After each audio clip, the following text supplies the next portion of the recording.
আমার ছোট বোন আমার কাছে কেক বানানো শিখতে চাইছিলে, তা আমিও বানানো শিখাবো। একটা শর্ত আছে, বুনিক কইছিলাম যে কেক বানানো শিখাবো ভালো কথা, যেসব থাল বাসন বানাবি তোরই কিন্তু মজা লাগবে। তো যে কথা সেই কাম, বুনিক দিয়ে মাজাচ্ছি আর আমি একটু মজা নিচ্ছি আর বলতেছি আমার নতুন কামের মানুষ রে, আমার নতুন কামের মানুষ। এই কথা কতি মানে এই কথা যখন করছিলাম তখন সেই লজ্জা পাচ্ছিলে আর আমাকে মারবি বসতেছিলে। তে ছোটো বোন আইছে, আমার মা আবার মনে হচ্ছে কেড়ে এতক্ষণ বোনের কাছে যায় কী করে, যাই তো দেখে আসি। তাই মনে করি আমার মা আবার দেখ ফিরে আসে।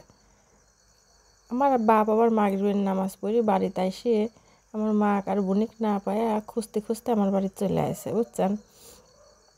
আমার বাড়ি চলে আসে, তো আমি ভাবলাম যে বাপ মা যখন আইসে সকলে যখন একসাথে হয়েছি, তো একটু চা বানালে কেবা হয়।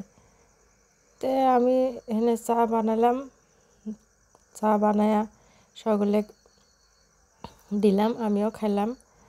তো ভাবলাম বাপ মা যখন আইসে সে গল্প গুজবও সকলে করতেছি, ভালোই লাগতেছে।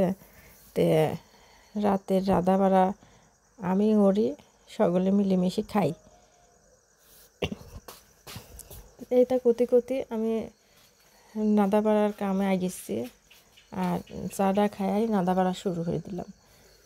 এর মধ্যে আবার আমার স্বাস্থ্য ভাই বোন চিন্তা করলে যে সকলেই যখন বাড়িতে আইসি বেড়াবেড় গেলে কেবা হয়।